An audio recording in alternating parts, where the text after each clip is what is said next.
संपत्ति को यदि आप राजा राम मोहन राय को पढ़ा रहे हैं, दयानंद सरस्वती को पढ़ा रहे हैं, तो आपने ज्योतिबा फुले को क्यों नहीं पढ़ाया? क्यों आपके भीतर, मतलब फुले की फिल्म अभी आ रही है और तब भी आपके सेंसर में पड़ी हुई है, किससे डर है? तो ये जो हम अपने आप को दलित साहित्यकार कहते हैं ना, तो मैं कहती हूँ कि दलित साहित्यकार कहने से, अपने आप को कहलवाने से मुझे तो कोई तकलीफ नहीं होती। तकलीफ उसको होती है जिसकी वजह से मैं दलित साहित्यकार। अनपढ़ औरतें जिस तरह से सभाएं ले लेकर के ब्रिटिश गवर्नमेंट को पत्र लिख रही थी कि हमको स्कूल चाहिए है, हमको छात्रावास चाहिए है, यहाँ तक कह दिया कि लड़कियों को एक छोटी सी क्या था वो, छोटा सा चाकू जैसा कुछ रखने के लिए इजाज़त दी जाए। सरकार से मांग रही है लड़कों के लिए एक कुछ त्रिशूल जैसा कि इसको रखने की इजाज़त दी जाए कि वो पढ़ने के लिए जा रहे हैं तो उन पर कहीं कोई हमला ना हो जाए, वो आत्मरक्षा के लिए इनका इस्तेमाल कर सकें।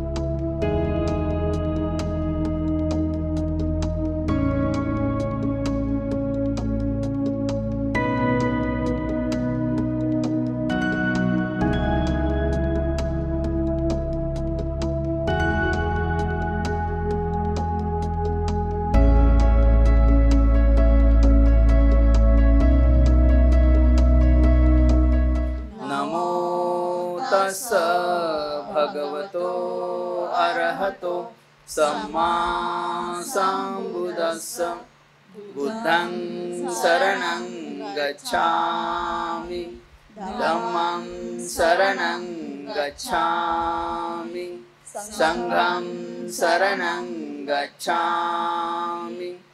रमाई फाउंडेशन वर्धा द्वारा आयोजित रमाई स्मृती दिन कार्यक्रमाला या ठिकाणी उपस्थित सर्व पाहुण्यांचं, आजच्या कार्यक्रमाचे अध्यक्ष आदरणीय धम्माभाऊ कांबळे सर यवतमाळ, तसेच आजच्या कार्यक्रमासाठी लाभलेले प्रमुख वक्ते आदरणीय डॉक्टर अशोक राणा सर, ज्येष्ठ इतिहासतज्ञ व विचारवंत यवतमाळ, तसेच प्रमुख वक्त्या माननीय प्राध्यापक डॉक्टर हेमलता ताई महेश्वर, माजी अध्यक्षा हिंदी विभाग जामिया मिलिया इस्लामिया युनिव्हर्सिटी नवी दिल्ली या ठिकाणी उपस्थित झालेले आहेत।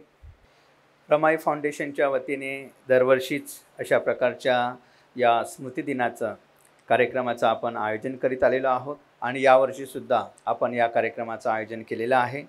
या नियोजित कार्यक्रमाला लाभलेले अध्यक्ष आदरणीय धम्माभाऊ कांबळे सर यवतमाळ, तसेच आजच्या या स्मृतिदिनाच्या कार्यक्रमाच्या निमित्ताने प्रमुख अतिथी म्हणून लाभलेले आदरणीय डॉक्टर अशोक भाऊ राणा, तसेच प्रमुख वक्त्या डॉक्टर हेमलताताई महेश्वर या ठिकाणी स्थानापन्न झालेले आहेत। डॉक्टर बाबासाहेब आंबेडकरांनी जी दलित उद्धाराची, अस्पृश्य उद्धाराची जी चळवळ चालवून आपल्याला जे माणूसपण आणि जी प्रतिष्ठा अस्मिता बहाल केली, त्याच्यासाठी त्यांनी खूप संघर्ष केला। त्या संघर्ष लढ्यात तो संघर्ष किंवा त्यांना जे काय मानवाविषयीची कळवळ होती ती माता रमाईंना पण तेवढीच समजत होती। त्या पण संवेदनशील, मानवतेविषयी त्यांचा करुणामय दृष्टिकोन, ह्या सगळ्यामुळे त्यांना त्यांच्या समजेप्रमाणे बाबासाहेबांचं जे काम होतं तर त्यांना आपण सर्वार्थानं पाठिंबा दिला पाहिजे हे त्यांना कळत होतं, त्यांच्या परीनं कळत होतं। बाबासाहेबांच्या कामावर त्यांची प्रचंड श्रद्धा होती, त्याच्यामुळे त्यांच्या आयुष्यभराच्या संघर्षाच्या लढ्यात माता रमाईंनी त्या पूर्ण त्यांच्यासोबत होत्या। आपलं आयुष्य सर्वार्थानं त्यांनी त्यासाठी समर्पित केलं आणि त्याच्यामुळे आपण आज जे सगळे इथं उपस्थित आहोत, सन्मानानं जगतो आहे, प्रतिष्ठेनं, आणि जे आपल्यामध्ये एक सगळे वैचारिक पातळी किंवा जे सगळं चाललेलं आहे ते त्यांच्यामुळे आलेलं आहे, आपल्याला सगळ्यांना माहिती आहे। त्याच्यामुळे त्यांच्या त्या महान कार्याप्रती, त्यांच्या त्या त्यागासाठी, समर्पणासाठी आपण सगळे त्यांचं ऋण उपकार आपल्याला माहिती आहे म्हणून आपण कृतज्ञ असतो आणि ते त्यांच्याप्रती आदरभाव व्यक्त करण्यासाठी आज आपण ह्या रमाई स्मृती दिनाच्या निमित्तानं व्याख्यानाच्या कार्यक्रमात एकत्रित आलेलो आहोत. तर ती तशी वैचारिक सुरुवात आपण केली, त्या पद्धतीनं आपण रमाईंना आदरांजली वाहिली. आणि दुसरी सुरुवात बाबासाहेबांचा दुसरा पण एक दृष्टिकोन होता प्रबुद्ध भारताचं. त्यांनी पाहिलेलं स्वप्न, सुविद्य समाज घडावा, उच्च शिक्षित समाज घडावा, हे त्यांचं स्वप्न होतं. आणि ह्या स्वप्नाला च्या ध्येयाने प्रेरित झालेलं एक वर्धेमध्ये व्यक्तिमत्व मग आमच्या दिसत होतं आम्हाला, आदरणीय अनुप कुमार सर. त्यांच्या कामाचा आपल्या इथे सगळ्यांचा परिचय आहेच त्यांच्या कामाचा, परंतु मी पाहुण्यांच्या दृष्टीनं त्याचा पुनरुच्चार करते.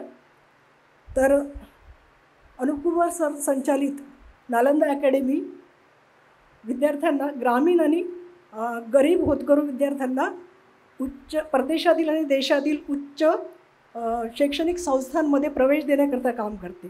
त्याच्या ज्या प्रवेशपूर्व परीक्षा होतात, एंट्रन्स एक्झाम होते, त्याची तयारी पे बॅक टू सोसायटी या तत्वावर तिथे ती टीम करून घेते, सर करून घेतात.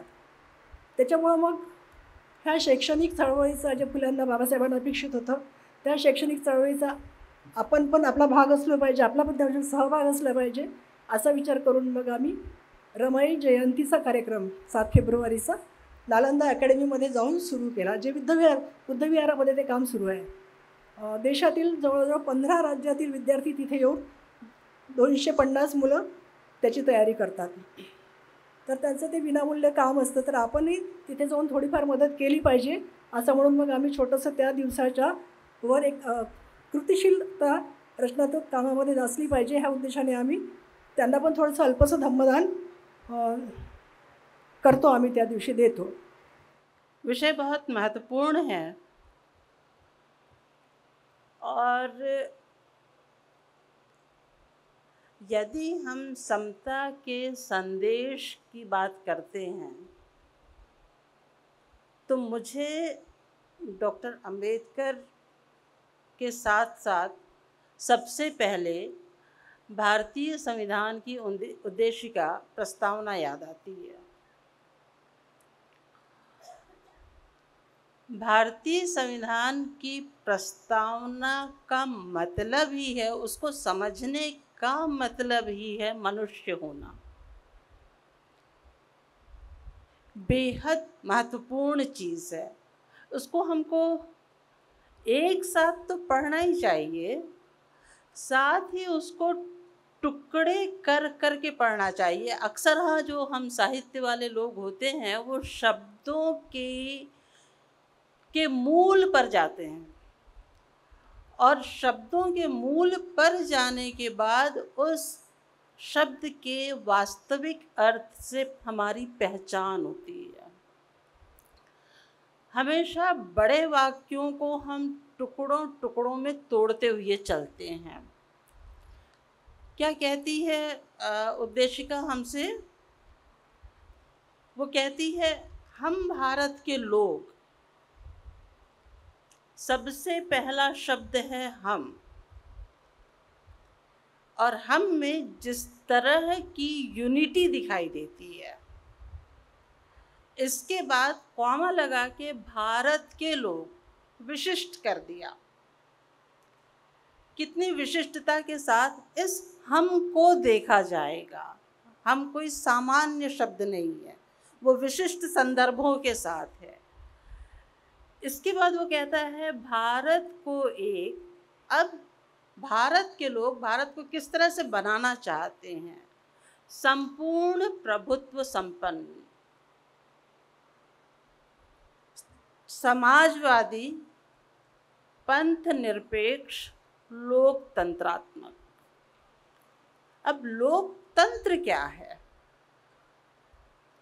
बहुत ही जो पिटी पिटाई सी परिभाषा हम लेते हैं, प्रजा का, प्रजा के लिए, प्रजा के द्वारा किया गया शासन लोकतंत्र कहलाता है. पर किसी भी शब्द की जब बहुत सरल परिभाषा हमारे सामने आती है तो समझ जाइए वो उतनी ही कठिन है. उसको निभाना इतना आसान नहीं है। उस लोकतंत्र को, उस प्रजातंत्र को समझने के पहले मुझे स्वतंत्रता को समझना होता है। स्वतंत्रता क्या चीज़ है? स्वतंत्रता का मतलब आज़ादी नहीं है, केवल मेरी मर्जी नहीं है, केवल स्वधन तंत्र, स्वयं का तंत्र। तंत्र का मतलब व्यवस्था। मुझे खुद को, अपने आप को ऐसी एक व्यवस्था में ढालना है जिसकी वजह से मेरी उपस्थिति किसी दूसरे के लिए परेशानी का कारण ना हो। तब जाकर के वो स्वतंत्र शब्द अर्थवान होता है। और इसलिए फ्रांसीसी दार्शनिक सिमोन दे beauvoir कहती है, स्वतंत्रता मेरे लिए चुनौती है।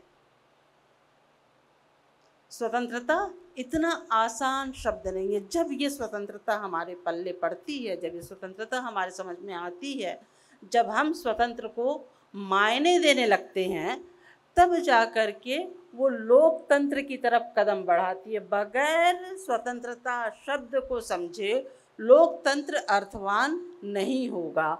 हमको स्पेस देना और स्पेस लेना दोनों ही खूबसूरती से आना चाहिए। दोनों ही समय में मुझे ध्यान रखना चाहिए कि मेरे साथ कोई और है। वो अक्सर हाँ कहा जाता है ना, बौद्धिज्म के गौतम बुद्ध के लिए, अकेला आदमी धम्म का करेगा क्या? धम्म तो तभी अर्थवान होता है जब दूसरा आता है। और इसलिए मैं जो त्रिशरण है उसको बुद्धि की शरण में जाना कहती हूँ। बुद्धि को समझना, बुद्धि को हमेशा शान पर रखना होता है, हमेशा उसको मांझना पड़ता है। किसी भी वक्त मैं कंप्लीट मनुष्य हूँ, इस तरह की आशंका मेरे मन में नहीं होती है। मुझे लगता है इसको हर वक्त जैसे ही कोई एक नई सिचुएशन आती है, एक नई परिस्थिति आती है, मुझे मेरा मनुष्य होना चुनौतीपूर्ण लगने लगता है। मुझे सोचना पड़ता है कि वाकई क्या मैं मनुष्य हूँ?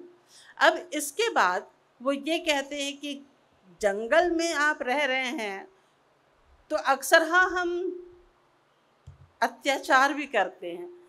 जब किसी व्यक्ति को गाली देना होता है तो हम उसको जंगली कह देते हैं, हम उसको जानवर कह देते हैं।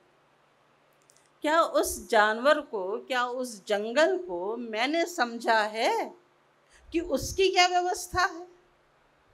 उसको समझे बगैर मैं कितनी आसानी से अपने भीतर की भड़ास को निकालने के लिए सामने वाले को जानवर कह देती हूँ। एक अत्याचार वो भी है। तो यदि मान लीजिए इसको पारंपरिक अर्थ में लिया जाए तो आप जंगल में हैं, आप अकेले हैं, आप चाहे जैसे वैसे रहिए, पर आपको जंगल चाहे जैसे वैसे रहने देगा क्या? तब फिर जैसे ही आप घर में आते हैं, घर में जो आपके लिए एक ऐसा वितान है जहां आप जैसा चाहें वैसा रह सकते हैं, आपको समझने वाले बहुत होंगे। ऐसी जगह पर भी आपको सावधान होना होता है कि क्या इस घर का इस्तेमाल भी मैं जैसा चाहूँ वैसा कर सकता या सकती हूँ। जब मैं बात करते करते ये कहती हूँ कि कर सकता हूँ, बंधु, भाईचारा, तो हम फिर से पितृसत्तात्मक भाषा का इस्तेमाल कर रहे होते हैं। आपके पास हम लोग जो शब्द दे करके, जिन शब्दों के माध्यम से हमारी गुलामी बराबर बनाए हुए हैं, उनको लेकर के हम चलने लगते हैं। किस दिन इन शब्दों का स्थानांतरण होगा? हम क्यों पारिभाषिक शब्दों में नए शब्द, मतलब हम जीवन साथी, हमराही, ऐसा कुछ क्यों नहीं ले आते जिसमें कोई भी जेंडर डिस्क्रिमिनेशन दिखाई नहीं देता हो? किसी भी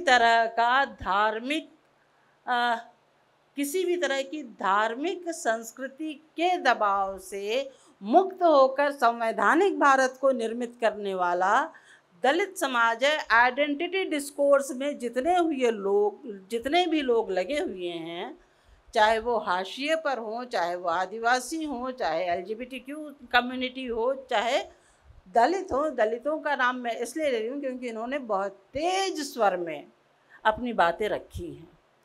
और मनुष्यता को हासिल करने के लिए हम वो लोग हैं जिन्होंने सामने वालों की तरह हम पर खूनी आक्रमण तो वो करते रहे, पर हमने किसी पर खूनी आक्रमण नहीं किया। लगातार सतत विचार और संवाद के माध्यम से हमने आज की अपनी ये जगह हासिल की है। हमने लोगों को, एकेडमिया को, मेरी एकेडमिया से भी बड़ी शिकायत हमेशा ही रही है कि आप सभी ने जितने भी लोग हैं, सब ने समाजशास्त्र अपने अपने बचपन में पढ़ा होगा, 4वीं-5वीं तक पढ़ा होगा। और उस समाजशास्त्र को पढ़ते हुए हम ये देखते हैं कि ब्रह्म समाज, आर्य समाज, प्रार्थना समाज ज़रूर पढ़ाया जाता है। सत्यशोधक समाज कहाँ था? क्यों सत्यशोधक समाज नहीं पढ़ाया गया? जिसने उसको सिलेबाई में नहीं रखा, जिसने उसको पाठ्यक्रम में नहीं रखा, क्या वो ब्राह्मणवाद का शिकार नहीं है?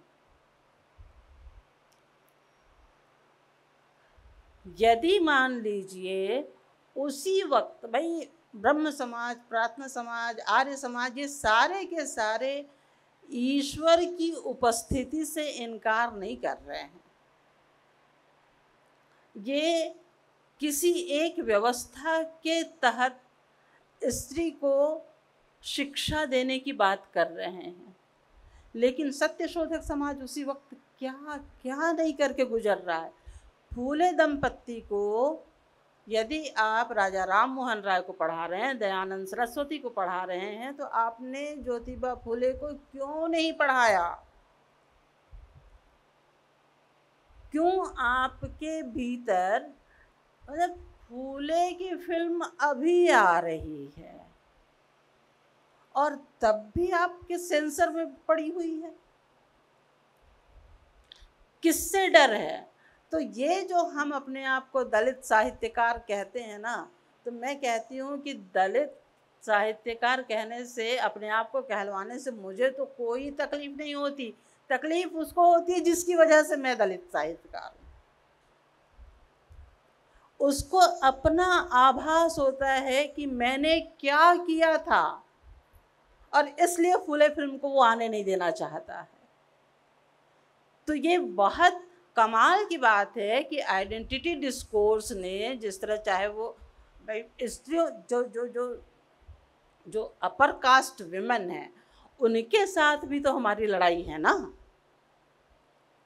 और लड़ाई यही है कि आप हमको एक झंडा उठाने वाले की तरह, दरी उठाने वाले की तरह तो हमारा इस्तेमाल करना चाहते हैं। आप अपनी भीड़ बनाना चाहते हैं। लोकतंत्र में क्या है, सिरों की गिनती होनी है, तो उस गिनती में शामिल करने के लिए आप हमको रखना चाहते हैं। पर जैसे ही मेरे राइट्स की बात आती है, आप उसके दाएं बाएं होने लगते हैं और आपको कई सारी कहानियाँ, कई सारी कविताएं इस तरह की दिखाई देंगी।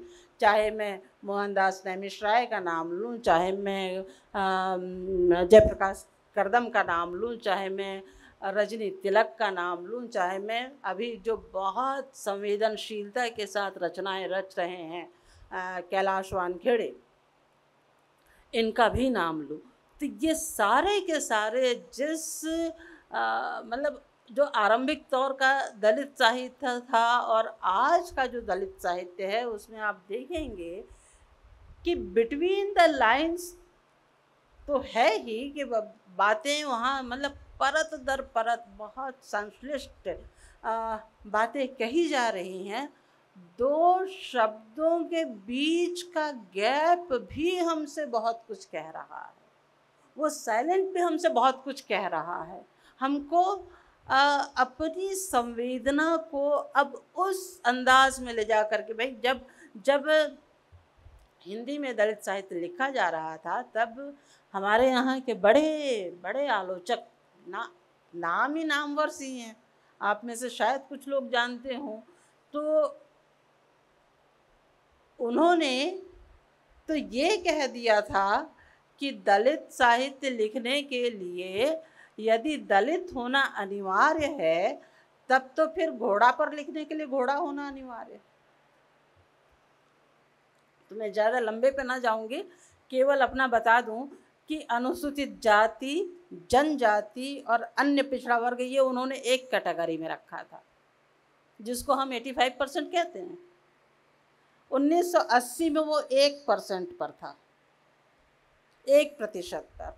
और फिर इसके बाद आप देखते हैं कि विशेष भर्ती अभियान शुरू होता है, और विशेष भर्ती अभियान को शुरू हुए 10 साल भी नहीं होते हैं कि उदारीकरण LPG आ जाता है। और इसके बाद जो प्राइवेटाइजेशन शुरू हुआ, तो उस प्राइवेटाइजेशन ने जिस भारतीयता की संकल्पना लेकर के हम चल रहे थे, हम अपने लिए जगह बना रहे थे, वो जब गवर्नमेंट सेक्टर में ही कंप्लीट नहीं हो सकी तो प्राइवेट सेक्टर में आपको लगता है कि पूरी हो जाएगी। तब हमको अपने नागरिक होने पर, मतलब वेशभूषा की बात मैं फिर इसलिए कह लूँ कि हम जो कुछ भी धारण करते हैं हम उससे तय कर देते हैं कि हम किस तरफ खड़े हैं। आप अपने भीतर चाहे बोल दिए रहिए कि भाई हम तो बौद्धिस्ट हैं, लेकिन आपकी वेशभूषा तय कर देती है कि आप किस तरफ जाकर के खड़े हैं। और इसलिए ये विचलन, मतलब महाराष्ट्र को हम बड़े गर्व के साथ उत्तर भारत के लोग बताया करते थे कि भाई वहाँ फूले हैं, वहाँ अम्बेडकर हैं, वहाँ कोई विचलन नहीं हो सकता। End now what?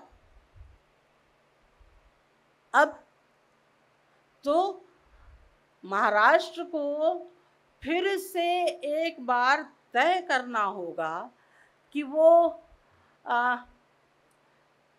तात्कालिक राजनीति पर ध्यान दे, तात्कालिकता पर ध्यान दे, या कुछ लॉन्ग टर्म पर लेकर के चले। वो लॉन्ग टर्म की पॉलिसीज़ क्या होंगी हमारे सामने संविधान के तौर पर है, जहाँ वो समता का पूरा पूरा खाका हमारे सामने खींच करके रखता है। बहुत सारे संघर्ष जितने भी हुए हैं, यदि मान लीजिए वो महाराष्ट्र से विफल होते हैं तो ये जो इतने बड़े बड़े नाम यहाँ हुए हैं, मुझे लगता है कि हमको पुनः उनको सम्मान देना चाहिए। मेरे पास अभी शब्द कोई दूसरे नेगेटिव रिमार्क मैं करना नहीं चाहती, तो मुझे लगता है कि हमको पुनः सम्मान देने के लिए वापस एकजुट होना होगा और नए सिरे से सोचना होगा कि क्या तात्कालिकता से हमको कितना बचना है, और लॉन्ग टर्म की राजनीति, लॉन्ग टर्म के सामाजिक समझ, जो छोटे जी मैं छायाताई से कह रही थी कि इस बार मैं वर्धा आ रही हूँ तो मैं चाहती हूँ कि आसपास के गांव में जो कासारे साहब ने जिस तरह का काम किया है, उन छोटे छोटे गांव में अनपढ़ औरतें जिस तरह से सभाएं ले करके ब्रिटिश गवर्नमेंट को पत्र लिख रही थी कि हमको स्कूल चाहिए है, हमको छात्रावास चाहिए है, यहाँ तक कह दिया कि लड़कियों को एक छोटी सी क्या वो छोटा सा चाकू जैसा कुछ रखने के लिए इजाज़त दी जाए। सरकार से मांग रही हैं लड़कों के लिए एक कुछ त्रिशूल जैसा कि इसको रखने की इजाज़त दी जाए कि वो पढ़ने के लिए जा रहे हैं तो उन पर कहीं कोई हमला ना हो जाए, वो आत्मरक्षा के लिए इनका इस्तेमाल कर सकें। ऐसे महाराष्ट्र से एक फिर से नई आवाज़ की ज़रूरत है। भारत एक राष्ट्र आहे आणि आपण महाराष्ट्रात राहतो, म्हणजे राष्ट्र आणि महाराष्ट्र यात फरक आहे की नाही काही आपण कधी विचार नाही केला। याचा अर्थ भारतापेक्षा महाराष्ट्र मोठा आहे। मॅडमनी सांगितलं की ज्या महान व्यक्ती या ठिकाणी जन्माला आल्या त्यामुळे मोठा आहे। तांत्रिकदृष्ट्या मोठं नसेल कदाचित, पण फुले शाहू आंबेडकरांमुळे महाराष्ट्र हे राष्ट्रापेक्षाही मोठं झालेलं आहे. राष्ट्र ही संकल्पना माणसाला थोडंसं दुय्यम स्थान देणारी आहे. या अर्थाने या ठिकाणी मॅडमनी फार अतिशय व्यवस्थित सूत्रबद्ध असं भाषण दिलं. मला खूप आनंद झाला. हिंदी भाषा अशी आपल्याला ऐकायला मिळत नाही. अगदी हिंदी विश्वविद्यालयातसुद्धा ऐकायला मिळत नाही. वर्धेचं भूषण आहे हिंदी विश्वविद्यालय. महात्मा गांधी यांनी एक स्वप्न पाहिलं होतं की संपूर्ण राष्ट्राची भाषा हिंदी व्हावी आणि त्या राष्ट्राच्या भाषेचं प्रचार केंद्रसुद्धा राष्ट्रभाषा प्रचार समिती आपल्या वर्धेलाच आहे. पण पूर्ण भारताची राष्ट्रभाषा हिंदी झाली नाही, अजूनही झालेली नाही. अनेकांचा गैरसमज आहे की हिंदी राष्ट्रभाषा आहे. पण एक काळ असा होता 2,500 वर्षांपूर्वी संपूर्ण राष्ट्राची भाषा पाली होती. एक असा काळ होता. म्हणजे भूतकाळ आपला चांगला आहे. सम्राट अशोकाच्या काळात खऱ्या अर्थाने भारताला पहिल्यांदा राष्ट्र हा दर्जा मिळाला. त्यानंतर कोणत्याही राजवटीमध्ये राष्ट्र ज्याला म्हणतो आपण, म्हणजे सगळे मिळून सगळी राज्य एकत्र एका सूत्राखाली चालतात, त्याला राष्ट्र आपण म्हणतो. तसं काही झालं नाही. पण इंग्रजांनी मात्र सगळी राज्य एकत्र केली आणि राष्ट्र शब्द आपण जो आज वापरतो तो नेशन या अर्थाचा शब्द आहे. पण राष्ट्र शब्दाचा अर्थ नेशन होत नाही. राष्ट्र शब्दाचा अर्थ नेशन होत नाही. आपण वापरतो ठीक आहे. त्याच्यामुळाशी एक प्राकृत शब्द आहे राट. राट म्हणजे सामुदायिक मालकीची जमीन, ज्या ठिकाणी एकत्र लोक राहतात अशी जमीन, ज्याला गावठाण आपण म्हणतो. आणि ज्या ठिकाणी शेती केली जाते, नांगरली जाते, त्या शेतीला म्हणतात सीता जमीन. जमिनीचे 2 भाग आहेत, सीता जमीन आणि राट जमीन. राट जमिनीचं आणखी एक नाव आहे अहल्या. आपण रामायणातली अहल्या आपल्याला माहिती आहे. पण ज्या जमिनीत हल चालवलं गेलं नाही, म्हणजे नांगरली नाही, अशा जमिनीला सुद्धा राट जमीन म्हणतात. म्हणजे लोक राहतात अशी जागा, साधा अर्थ आहे.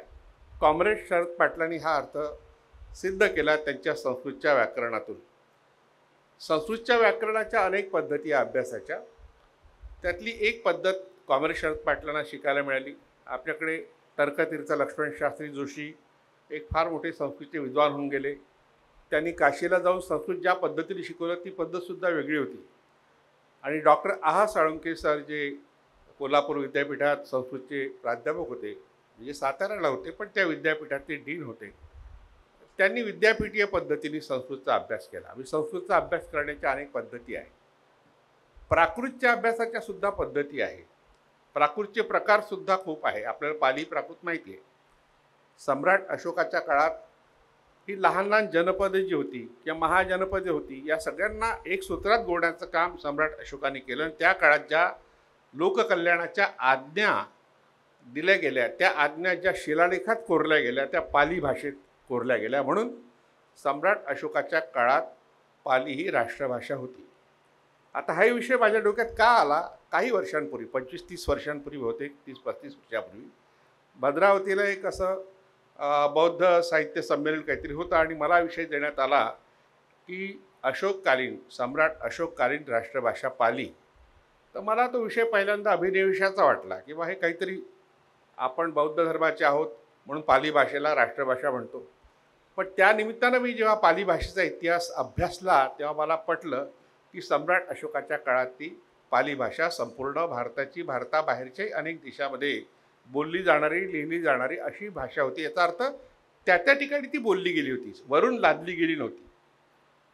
आपल्या भारतामध्ये काही राज्य अशी आहेत जी हिंदी भाषिक आहेत आणि त्यामुळे मोठ्या प्रमाणात हिंदी भाषा बोलली जाते म्हणून राष्ट्रभाषा हिंदी व्हावी असा प्रयत्न आपण करतो. पण दक्षिणेकडले राज्य त्याला विरोध करतात. कारण जेव्हा जेव्हा हिंदी दिवस येतो तेव्हा तेव्हा, मराठी 14 सप्टेंबर हा दिवस आहे तो, तर तेव्हा तेव्हा प्रचार असा केला जातो की हिंदीत बोला, हिंदीत लिहा.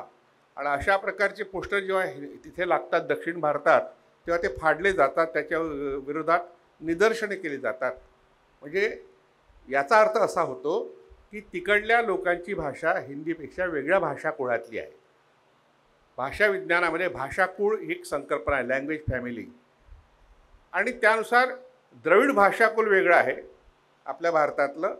आणि ही जी इंडो इराणियन, हिंदी कुठली आहे?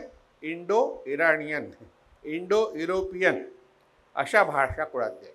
त्याला आर्य भाषा असे शब्द वापरतात. त्यातला आर्य जो शब्द आहे तो इराण या अर्थाचा आहे. म्हणजे इराणमधले अनेक शब्द आपण इतक्या सहज स्वीकारले. सहज संस्कृत शब्द असं वाटतं आपल्याला. असे अनेक शब्द आहेत. आपल्याला दर्जा पाहिजे असतो, दर्जा हा पारशी शब्द आहे. आपण ज्या जिल्ह्यात राहतो तो जिल्हा पारशी शब्द आहे. आपण ज्या वर्धा तालुक्यात राहतो तालुका हा पारशी शब्द आहे. तुम्ही शब्दांची यादी जर तयार केली तर बरेच शब्द हे पर्शियन आहेत आणि आपण त्याला मराठी म्हणतो.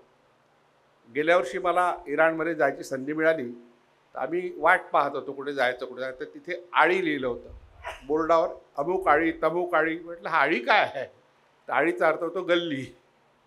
आता आपण मराठी शब्द समजतो. म्हणजे आपली जी भाषा आहे, ज्या हिंदीबद्दल आपण अभिमान बाळगतो ती आपली भाषा नाही आहे, ती भाषा इराणमधली आहे. आणि आपण मग सोयीसाठी काही शब्द स्वीकारले, काही नाकारले, व्याकरण स्वीकारलं नाकारलं. पण द्रविड भाषा जी आहे, द्रविड भाषाकुळ जो आहे, विशेषतः आंध्र, कर्नाटक, तमिळनाडू आणि केरळ या 4 राज्यांमध्ये जो भाषाकुळ आहे तो भारताचा मूळ भाषाकुळ आहे. आणि बाबासाहेब आंबेडकरांनी त्याबद्दल असं म्हटलं होतं की द्रविड भाषेपासून तमिळ शब्द तयार झाला. आणि त्या द्रविड भाषेचा एक पर्याय जो आहे तो पैशाची आहे. पैशाची, पैशाची शब्द तुम्ही ऐकला असेल. आपल्याला पैशाची भाषा माहीत आहे. नो मनी तर पुसेना कोणी, ही पैशाची भाषा माहीत. पण पैशाचीचा तो अर्थ होत नाही. पैशाची हा शब्द जो आहे, विशेषतः मराठीच्या संदर्भात बोलायचं तर आपण सगळे आणीपाणीवाले आहोत. आणि हा उच्चार आपल्याला तेवढासा येत नाही. पाणी आपण नाही उच्चारू शकत, पाणी म्हणतो. हा तर नचा न होणे ही जी प्रवृत्ती आहे ती पैशाचीची प्रवृत्ती आहे. कठोर वर्ण, मृदू वर्ण कठोर होणे, मधुर म्हणायचं आहे, मृदू वर्ण आहे नाही मथुर, मथुरा, ही पैशाचीची प्रवृत्ती आहे. म्हणजे भारतभर पैशाचीचा असा प्रभाव कोणत्या लोकांमध्ये होता जे सर्वसामान्य लोक होते. आणि भारतच नाही, अगदी अफगाणिस्तानपर्यंत, अफगाणिस्तानचा बराच भाग, बाल्टिक प्रदेश वगैरे, तिथे जी भाषा बोलली जाते तीच वराचड, ब्राहुई वगैरे या भाषा बोलणारे लोक जेव्हा महाराष्ट्रात आले त्यांनी मराठीला जे वळण दिलं त्या लोकांना म्हटलं गेलं पिशाच्च. होमगार्डवाले, पोलीस, CRPF, SRP हे सगळेच राक्षस आहेत. मग ते वाईट कसे? आपल्याला कळलंच नाही आहे का चांगला शब्द आहे. असुर शब्दाचा अर्थ होतो प्राणरक्षण करण्याची कला किंवा विद्या ज्याच्याकडे आहे. ते डॉक्टर लोक ते असुर आहेत. मग ते वाईट कसे? आणि देव म्हणजे फक्त देवदेव म्हणतात, ते फक्त तुम्हाला द्या म्हणतात, अर्थ वेगळा त्याचा. प्रकाश नाही, ते प्रकाशात ठेवणारे आहेत. ते प्रकाशात ठेवतील, तुम्ही तेव्हा प्रकाशित व्हाल. तुम्हाला स्वतंत्रपणे प्रकाशित व्हायचा अधिकार नाही. पण बुद्ध काय म्हणतात? अत्तदीप भव, तुम्हीच दिवा व्हा आणि तुम्हीच प्रकाशमान व्हा, दुसऱ्याच्या प्रकाशाची वाट पाहू नका. म्हणजे बुद्ध विरुद्ध देव असा हा संघर्ष आहे. ईश्वर हा संघर्ष आणखी वेगळा आहे.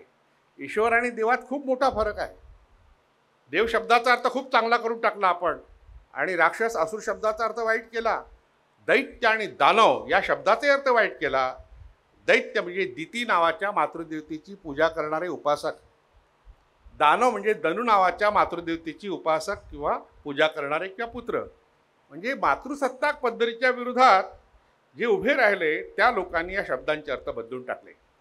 भाषा विज्ञानाचा अभ्यास यासाठी आवश्यक असतो की अशा तऱ्हेने जी भाषा आपण वापरतो आपल्याच विरुद्ध ती वापरतो, कळत नाही आपल्याला. शिव्या देताना शिवी शब्द आहेत. शिवी म्हणजे पार्वती, शंकराची बायको. झालं, इथून सुरुवात झाली ना शिव्यापासून. आणि सगळ्या शिव्या आईवर आहे, आपल्या विदर्भात नाही आहे. आता मी महाराष्ट्रभर फिरत राहतो, अगदी लहान लहान गावात जातो, तेव्हा माझ्या लक्षात येतं की विदर्भ त्यातल्या त्यात महाराष्ट्रात सगळ्यात जास्त सुसंस्कृत आणि आईबद्दल आणि स्त्रियांबद्दल सन्मान राखणार आहे. हे तुम्हाला खरं वाटणार नाही, पण तुम्ही सातारा जा, सांगली जा, कोल्हापूर जा किंवा कोकणात जा, त्यातल्या त्यात तर ह्या सगळ्या भागामध्ये प्रत्येक माणूस बोलताना आईवर शिव्या देत राहतो. बोलता बोलता त्या खतरनाक शिव्या आहेत, म्हणजे ऐकण्यासारख्या नाही, सांगण्यासारख्या मुळीच नाही. तर अशा तऱ्हेने भाषेचा वापर करताना आपण आपल्याच विरोधात करतो हे लक्षात आपल्याला येत नाही. म्हणून भाषेचा अभ्याससुद्धा या बाबतीत आवश्यक आहे. बाबासाहेब आंबेडकरांनी जे काही संशोधन केलं ते भाषाशास्त्राच्या आधारे केलं आहे, भाषा विज्ञानाच्या आधारे केलं. हुवेर शोधराज हा ग्रंथ तुम्ही वाचला तर लक्षात येईल आपल्या. त्यांनी शब्दांची फोड करून जी सांगितली आणि बाबासाहेबांना एक संधी मिळाली, म्हणजे एखाद्या माणसाच्या आयुष्यात आपत्ती आली, संकट आलं, तर त्याचंसुद्धा इष्टापत्तीत रूपांतर कसं होऊ शकतं याचं मोठं उदाहरण बाबासाहेब आंबेडकर आहे. जेव्हा त्यांनी शाळेत प्रवेश घेतला आणि त्यांना संस्कृत शिकायची इच्छा होती, तर त्यांच्या मोठ्या भावालासुद्धा संस्कृत घ्यायची इच्छा होती. पण शिक्षक म्हणाले की तू महार आहेत, अस्पृश्य आहे, तुला संस्कृत शिकता येणार नाही. ब्राह्मण शिक्षक होता. मग बाबासाहेबांनी हिंमतच नाही केली संस्कृतच्या मागणीची. मग संस्कृतला पर्याय शब्द होता, पर्यायी भाषा होती अवेस्ता, झेंद अवेस्ता, पर्शियन लोकांची भाषा. ती ते शिकले आणि मग ऋग्वेद आणि पर्शियन भाषेत त्या अवेस्ताच्या भाषेत काय साम्य आहे त्यांना कळलं. मग इराणमधल्या आर्यांनी भारतावर आक्रमण कसं केलं हे त्यांनी पटवून त्या ग्रंथात सांगितलं. म्हणजे भाषा विज्ञानाचा अभ्यास अशा तऱ्हेने आपल्या भूतकाळाचा अभ्यास इतिहास सांगणाराही ठरतो. म्हणून बाबासाहेब आंबेडकर हे बोलू शकले, लिहू शकले. इतकं व्यापक व्यक्तिमत्व त्यांच्या काळात तरी आपल्याला पाहायला मिळत नाही. महात्मा गांधीशी त्यांचे खटके उडाले नाही असं नाही, पण महात्मा गांधींबद्दल त्यांच्या मनात प्रचंड आदर होता.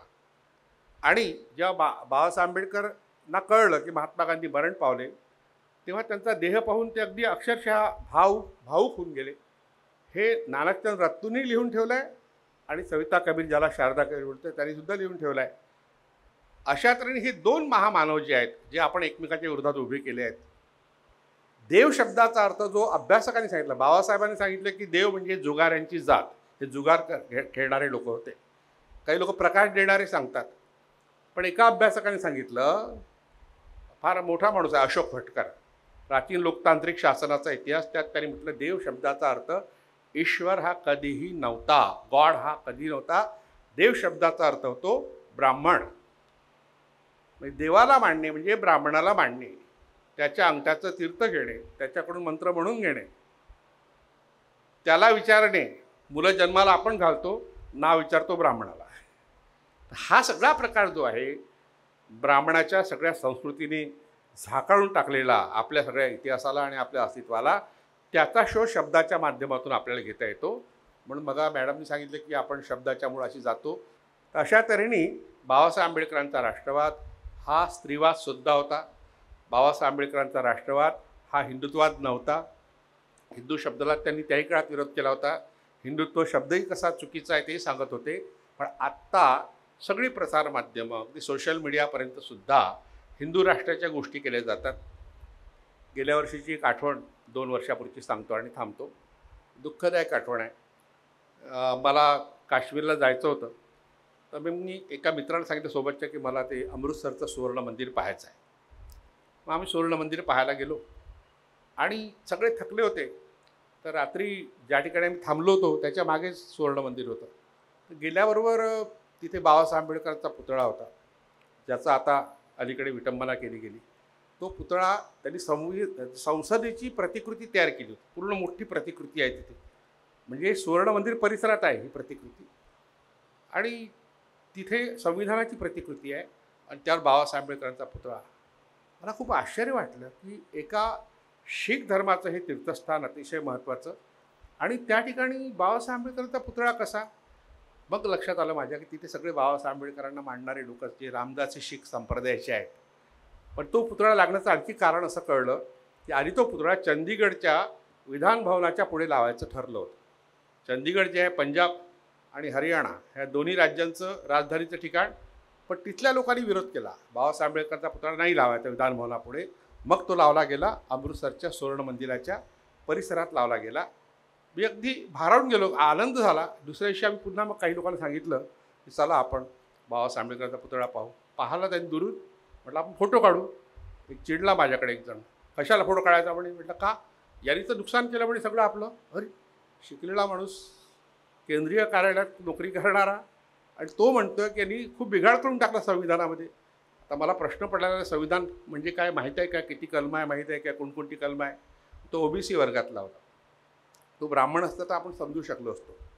पण ब्राह्मणांवर काही संविधानाने अन्याय केलेला नाही आहे, कुणावरच केलेला नाही आहे. पण ओबीसी वर्गातला माणूस अशा तऱ्हेने संविधानाबद्दल बोलत असेल तर काय स्थिती आहे आपल्या या समाजाची, या देशाची? म्हणजे आपण कोणत्या अवस्थेत आहोत? एकीकडे ChatGPT तुम्हाला माहिती देतो आहे, तो चुकीचंही डील करायचं पुढे मागे, कारण आता ही सगळी माहिती चुकीची येण्याची शक्यता आहे. ग्रोक काय ना, तो ग्रोक माहिती देतोच आहे आपल्याला. तुमच्या मोबाईलमध्ये मेटा आहे, तोही माहिती देतोच आहे. इतकी माध्यम आहे, माहितीचा स्फोट झाला आहे आता. पण या माहितीच्या स्फोटात चुकीच्या माहितीचाही स्फोट होऊ शकतो, ती शक्यता आहे. पण आपल्याला जागरूक राहणं फार आवश्यक आहे. तर त्या घटनेने व्यथित झालो, त्यावर मी लिहिलं होतं सुवर्ण मंदिरात डॉक्टर आंबेडकर, सगळ्या गोष्टी लिहिल्या, काय काय घडलं, मला काय काय वाईट वाटलं. तर हे लिहिलं पाहिजे. डोळ्यातून गळतं काळीच, ओठातून शब्द रमाई, या व्याकुळ दुःखासाठी तूच व्हावी आमची आई. संत तेवत्या दीपज्योतीने तुझपासून घ्यावे जळणे, चंदनाच्या कणाकणाने तुझपासून घ्यावे झिजणे. तव त्यागाची महती गाथा शब्द मागू मी कुणा कुणा, आणि भीम जन्मावा परत एकदा, आणि तूच जळावे पुन्हा पुन्हा. अशा त्या रमाईला आजच्या दिनी विनम्र अभिवादन करतो. मी फक्त असं म्हणेन की डॉक्टर बाबासाहेब आंबेडकर यांनी 25 नोव्हेंबर 1926 जे भाषण केले, त्या भाषणामध्येच डॉक्टर बाबासाहेब आंबेडकर असं म्हणतात की इतिहासाला ज्ञात असल्यापासून तर आतापर्यंत भारत देश नावाची जी गोष्ट आहे ते राष्ट्र कधीही नव्हतं. भारत राष्ट्र जे आहे ते भारत राष्ट्र संविधान निर्माण करण्याची जी प्रक्रिया सुरू झाली 9 डिसेंबर 1946 ते 26 नोव्हेंबर 1949, याच दरम्यान भारत राष्ट्र निर्माणाची प्रक्रिया देखील सुरू झाली. आणि 26 नोव्हेंबर 1949 भारत राष्ट्र तयार झालं, त्याचं दस्तावेज तयार झालं, आणि भारत राष्ट्राची घोषणा 26 जानेवारी 1950 झालेली. 26 जानेवारी 1950 पहिल्यांदा भारत राष्ट्र नावाची गोष्ट आम्हाला माहिती पडली, जे इतिहासाला कधीही नव्हती. आणि मग ती कशी, तर संविधानानं भारत राष्ट्राची घोषणा केली, आणि संविधानाचे निर्माते डॉक्टर बाबासाहेब आंबेडकर असल्यामुळे डॉक्टर आंबेडकरांनी भारत राष्ट्र नावाचं राष्ट्र आपल्याला बहाल केलं, जे राष्ट्र सार्वभौम भारत राष्ट्र आहे हे आपण पहिल्यांदा समजून घेतलं पाहिजे. संविधानाचा उल्लेख झाला, माननीय मॅडमचा विषय होता सामाजिक क्रांतीचा दस्तावेज भारतीय संविधान. सामाजिक क्रांतीच्या दस्तावेजाच्या पलीकडे जाऊन भारतीय संविधान आणखी काही भरपूर आहे. काय आहे संविधान? संविधानाला एका वाक्यात सांगायचं झालं तर संविधान मानव मुक्तीचा प्रलेख आहे. संविधान काय आहे तर संविधान भारत कसा निर्माण होईल याचं व्हिजन दस्तावेज आहे.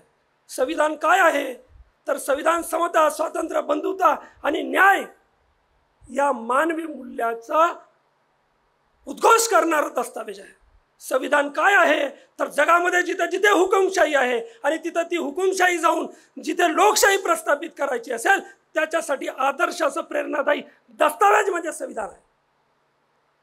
आणि म्हणून संविधान जे आहे ते सामाजिक क्रांतीच्या पलीकडे भरपूर काही आहे. आता माझ्याकडे तो वेळ नाही आहे आणि त्याच्यामुळे मी आणखी पुढे जातोय. दुसरे आमचे सन्माननीय वक्ते माननीय अशोक राणा सरांनी राष्ट्रसंदर्भातनी भरपूर बोलले. राष्ट्रसंदर्भानं बोलताना एक गोष्ट लक्षात घेतली पाहिजे. राष्ट्र निर्माणाच्या प्रक्रियेमध्ये येत असताना राष्ट्र म्हणून आपला उदय होण्याच्या आधीच या देशामध्ये 1920 पासनं हिंदू राष्ट्र, हिंदुत्व, हिंदू राष्ट्रीयता अशी भावना विनायक दामोदर सावरकर यांनी आपल्या हिंदुत्व नावाच्या पुस्तकामध्ये मांडलेली आहे. हेच हिंदू राष्ट्र निर्माण करण्यासाठी 1925 एका संघटनेचा जन्म झाला आणि विनायक दामोदर सावरकरांना जे हिंदू राष्ट्र अपेक्षित होतं ते हिंदू राष्ट्र पूर्ण करण्यासाठी 1925च्या संघटनेनं ते काम आपल्या खांद्यावर घेतलं. त्याच्यावर एक कळस म्हणून 1938 आणि 1939 माननीय गोळवलकर यांनी हिंदू राष्ट्राची व्याख्या केली. हिंदू राष्ट्राचे काही प्रिन्सिपल केलेत, उभे केलेत आणि त्यांनी हिंदुत्व म्हणजे काय, हिंदू राष्ट्र म्हणजे काय, हिंदू राष्ट्रीयता म्हणजे काय हे लिहून ठेवलेलं आहे. आणि मग ते समजून घेतलं तर डॉक्टर बाबासाहेब आंबेडकरांना भारत राष्ट्र का अपेक्षित होतं हे समजून येईल. त्या अगोदर आपण हे समजून घेतलं पाहिजे की राष्ट्रवाद कोणत्या कोणत्या प्रकारचा राष्ट्रवाद आहे. धार्मिक राष्ट्रवाद, वांशिक राष्ट्रवाद,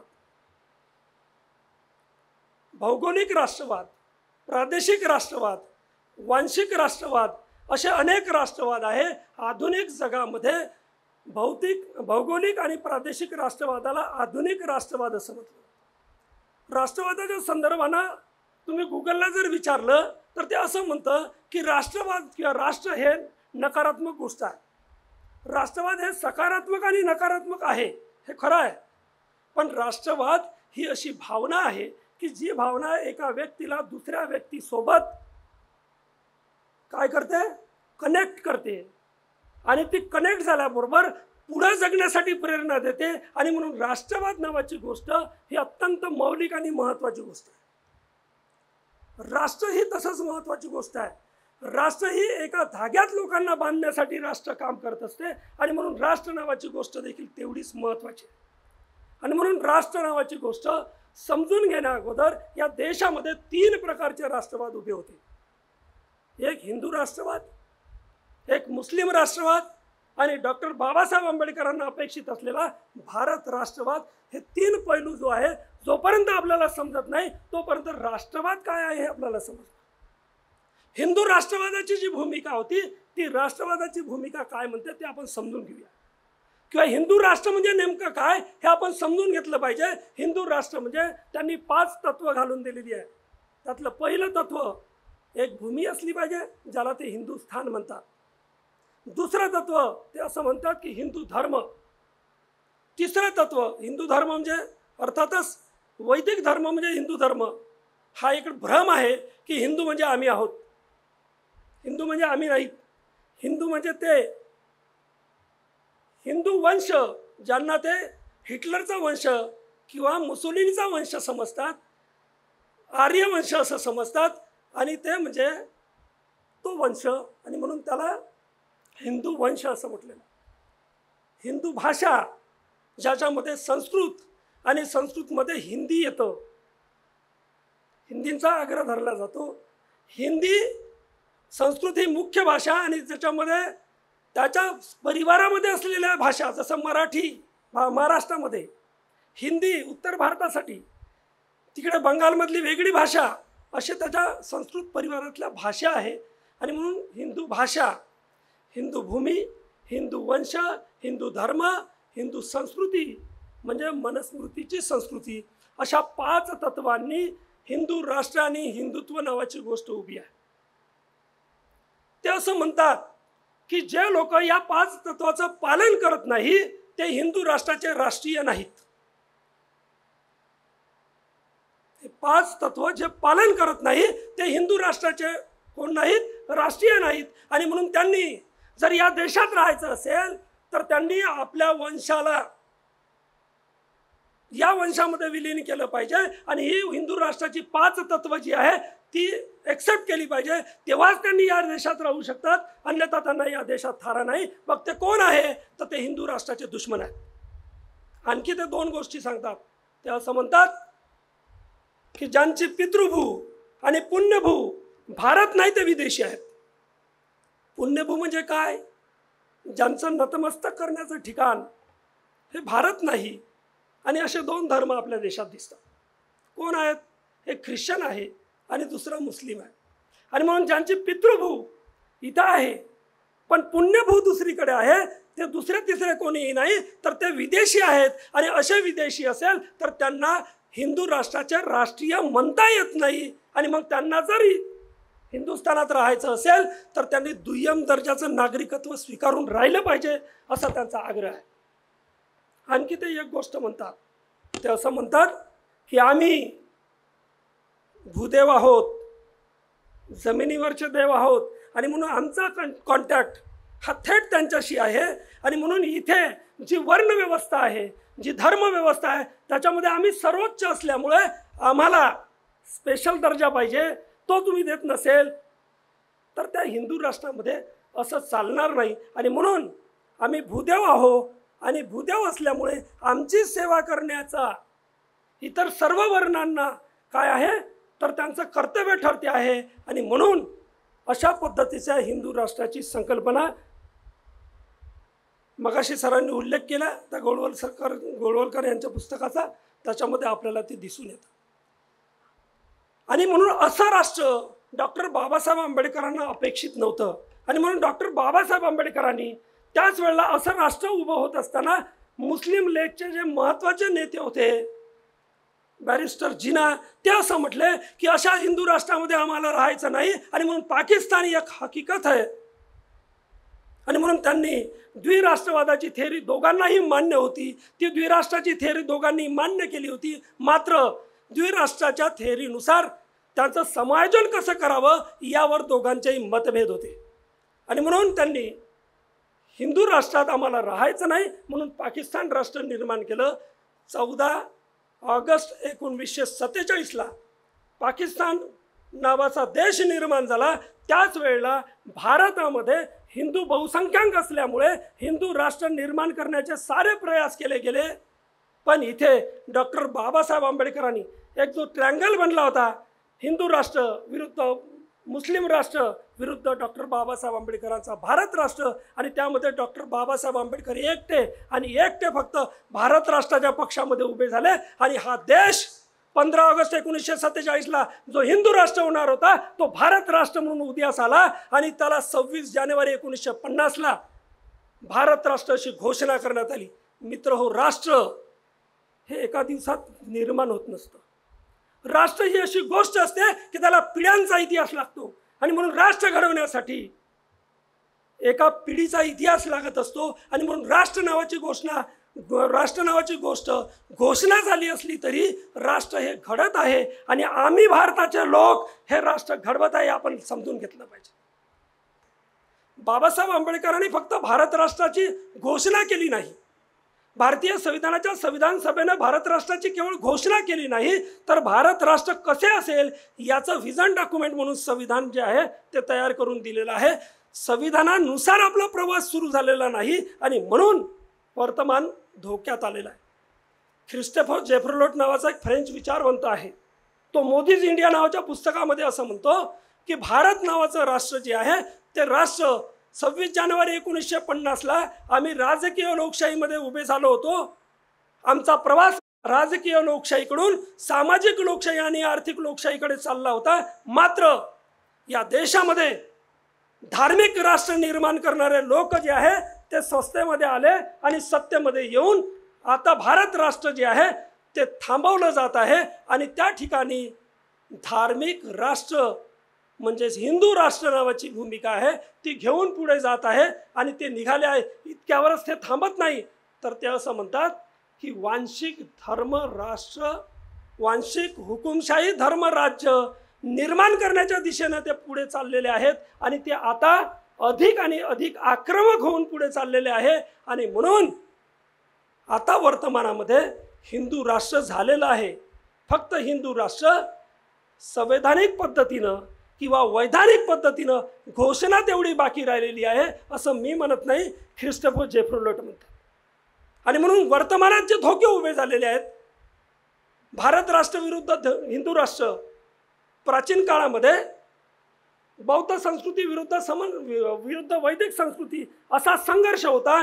आधुनिक जगामध्ये भारत राष्ट्र विरुद्ध हिंदू राष्ट्र असा संघर्ष उभा झालेला आहे. आणि म्हणून वर्तमानामध्ये आपण हिंदू राष्ट्र हे सारंच लोकांना वाटतं की हिंदू राष्ट्र झालं नाही पाहिजे. योगेंद्र यादव सारख्या माणसाला वाटतं की हिंदू राष्ट्र झालं नाही पाहिजे. अनेक लोकांना, समाजवादी लोकांना वाटतं हिंदू राष्ट्र झालं नाही पाहिजे. अनेक कम्युनिस्ट लोकांना वाटतं हिंदू राष्ट्र झालं नाही पाहिजे. पण काय झालं पाहिजे हे मात्र ते सांगायला तयार नाही. आणि म्हणून डॉक्टर बाबासाहेब आंबेडकरांचा हिंदू राष्ट्राला विरोध होता. केवळ विरोध नव्हता तर हिंदू राष्ट्र नको तर काय हवं याचं उत्तर डॉक्टर बाबासाहेब आंबेडकरांनी दिलं. आणि ते होतं सार्वभौम भारत राष्ट्र निर्माण करणे. आणि ते घडवणे आणि घडणे ही प्रक्रिया 26 जानेवारी 1950 पासून सुरू आहे. आणि म्हणून आम्ही भारताचे लोक असं राष्ट्र निर्माण करण्यासाठी कटिबद्ध आहोत. राष्ट्र, राष्ट्रीय, राष्ट्रीयता आणि राष्ट्रवाद हे 4 शब्द आहेत. 17 मे 1929 सायमन कमिशन समोर डॉक्टर बाबासाहेब आंबेडकरांनी जो अहवाल सादर केला होता, त्या अहवालामध्ये डॉक्टर बाबासाहेब आंबेडकर असं म्हणतात की आम्ही भारत राष्ट्र, भारताचे राष्ट्रीय आणि भारतीय राष्ट्रीयता हे खऱ्या अर्थानं उभी झाली पाहिजे, खऱ्या अर्थानं प्रस्थापित झाली पाहिजे आणि ती लोकांच्या जगण्याचा भाग झाली पाहिजे. भारतीय होणं हे एखाद्या धर्माच्या होण्याच्या पलीकडची गोष्ट आहे आणि म्हणून आपण कोणत्याही धर्माचे असू शकतो, कोणत्याही जातीचे असू शकतो, कोणत्याही पंथाचे असू शकतो, कोणत्याही वंशाचे असू शकतो, पण आपल्यामध्ये सर्वात महत्त्वाची मेरिट असलेली गोष्ट जर काही असेल तर ते आपण सारे भारतीय आहोत आणि सारे भारतीय आहोत म्हणजे आपण बंधू आहोत आणि बंधू आहोत म्हणजे आपण एक राष्ट्र आहोत. ही घोषणा डॉक्टर बाबासाहेब आंबेडकर संविधानाच्या माध्यमातून करतात. आपण राष्ट्र असलेले लोक आहोत आणि आपल्यामध्ये आम्ही कोण तर आम्ही राष्ट्रीय आहोत. राष्ट्रीय म्हणजे कोण तर आम्ही भारताचे लोक आहोत. अशी राष्ट्रीयता घेऊन आपल्याला भारत राष्ट्र घडवायचं आहे. राष्ट्र घडवणं यासाठी गरजेचं आहे कारण राष्ट्र जिवंत राहिलं तर संविधान जिवंत राहते. संविधान जिवंत राहिलं तर लोकशाही जिवंत राहते. लोकशाही जिवंत राहिली तर मानवी मूल्य जिवंत राहतात. मानवी मूल्य जिवंत राहिले तर मानवी सभ्यता जिवंत राहते आणि मानवी सभ्यता जिवंत असते तिथं कोणताही माणूस कोणत्याही माणसाचा गुलाम होत नाही. अशी गुलाम नसलेली व्यवस्था डॉक्टर बाबासाहेब आंबेडकरांना एक राष्ट्र म्हणून पाहिजे होती आणि त्या राष्ट्राचे तुम्ही राष्ट्रीय आहात अशी भावना प्रत्येक व्यक्तीच्या मनामध्ये उत्पन्न व्हावी, अशी राष्ट्रवादाची भावना डॉक्टर बाबासाहेब आंबेडकरांना अपेक्षित होती. असं राष्ट्र, जे राष्ट्र भौतिक आणि ऐहिक बाबीमध्ये तुम्हाला समसमान एक राष्ट्रीयत्व प्रदान करते आणि तुम्ही भारताचे लोक होता. लोक या शब्दामध्ये आम्ही भारताचे लोक, आम्ही या शब्दामध्ये मी पण आहे आणि तुम्ही पण आहे असा एक सर्वसमावेशक शब्द, असा एक बंधुतेचा शब्द म्हणजे आम्ही आहे. हा आम्ही म्हणजेच भारताचे लोक आहे. हा आम्ही म्हणजे आम्ही भारताचे राष्ट्रीय आहोत आणि असं राष्ट्रीय होऊन भारत राष्ट्र घडवण्यासाठी आम्ही संकल्प केला 25 नोव्हेंबर 26 नोव्हेंबर 1949. हा संकल्प संविधान सभेचा होता. हा संकल्प लोकांचा होता. हा संकल्प येणाऱ्या पिढ्यांचा आहे आणि त्यांच्याही पुढच्या येणाऱ्या पिढ्यांचा आहे. हा संकल्प भारत राष्ट्र घडवण्यासाठीचा आहे. असं भारत राष्ट्र घडवण्यासाठी आपलेही हातभार लावावे. आजच्या कार्यक्रमाला आपलं व्यस्त शेड्यूल म्हणून या ठिकाणी उपस्थित राहिले ते आमचे सन्माननीय आजच्या कार्यक्रमाचे अध्यक्ष धम्मा कांबळे सर, जे फुले शाहू आंबेडकरी विचाराचे प्रसारक आणि प्रचारकसुद्धा आहेत. त्यांचं मी रमाई फाउंडेशनच्या वतीने या ठिकाणी आभार व्यक्त करतो.